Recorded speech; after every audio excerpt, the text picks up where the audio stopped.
This is the worship vlog. I am passionate about worship. Whoa. I'm getting ahead of myself. I'm Chaz Lowder. I'm 32 years old. I've been married to an amazing woman named Carolyn for almost 9 years. We have a couple of these and one of these. And we live in Minnesota. Yeah, it gets crazy cold here sometimes. In my short 32 years, I've been privileged to do and see some pretty amazing and fun stuff. But that doesn't mean that life's always been easy. In fact, it sucked too. But in the center of it all, in the high points and low points, there's this guy named Jesus helping me through. He's pretty awesome. I'm sure you've heard about him, and worshiping him is what this vlog is all about.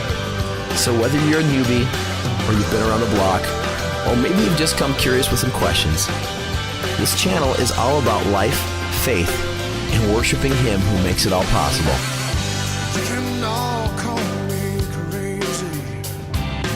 Welcome back to the Worship Vlog. My name is Chaz Lowder, and yet again, at 5:30, I'm at KTIS. I shouldn't be here, but I'm here, and it's just one of those things. I thought I'd give you some new scenery as opposed to look at the microphone and the screen. You get to see my view. Ta-da! I know, pretty amazing. It's a street corner with cars zipping by. But hey, it's something different. This is the Worship Vlog, a vlog all about faith, life, and worship. And today I have an interesting one. You might have seen my Twitter or Facebook feed that I'm preaching on Wednesday about honoring your father and mother, which is going to be a very hard topic for me. I have a really strained relationship with my own dad, and it makes me think, how do I honor my father and my mother when we have such a hard relationship, a strained relationship? And so I've been looking at that, and especially something caught my attention. First of all, the Ten Commandments. This is commandment, number 4, 5? Probably should know that before for Wednesday.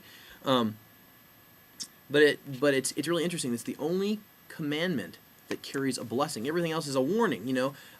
Like a good parent, God is giving us these rules because He loves us, not because you say you can't do this and boom, here's whatever.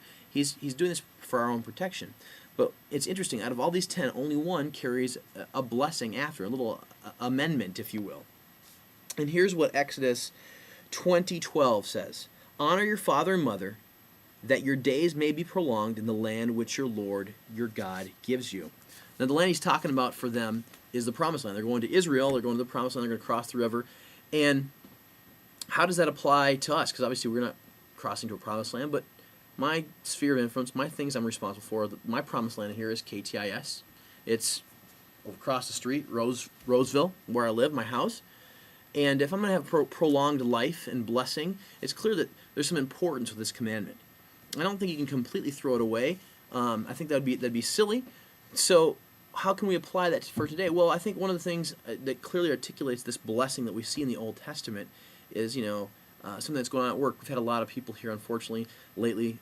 Relatives have passed away. And one guy in particular has been caring for his dad the last few months.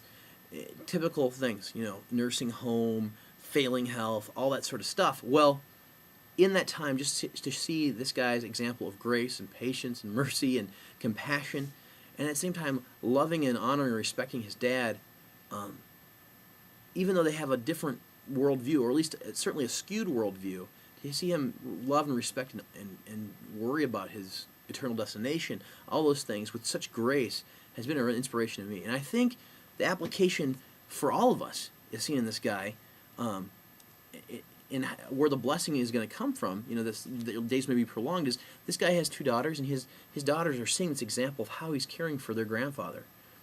And someday when he gets older, he'll probably be the recipient of the same type of care and love from his daughters. So I think maybe part of the blessing for us here in 2010 is, what it goes around comes around. It all comes around. You're establishing, just like so many things we see in the Old Testament, that the God's people sharing the tradition orally from generation to generation.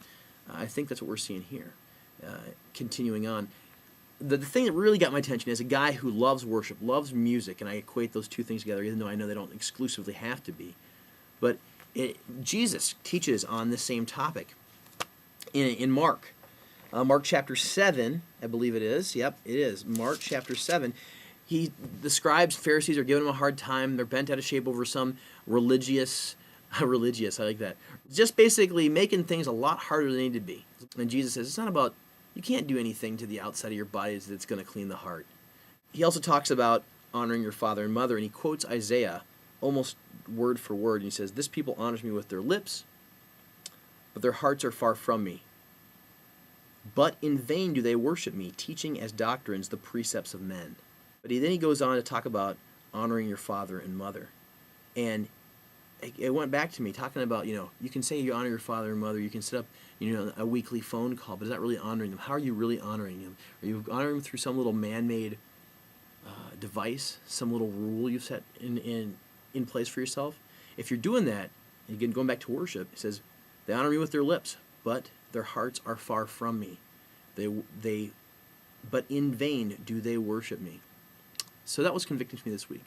And what do you do when your father or mother is not necessarily worthy of honor? Romans chapter 13 talks about a little governmental thing. It says, every person is to be subject to the governing authorities, for there is no authority except from God, and those which exist are established by God. So it says, therefore, whoever resists authority has opposed the ordinance of God.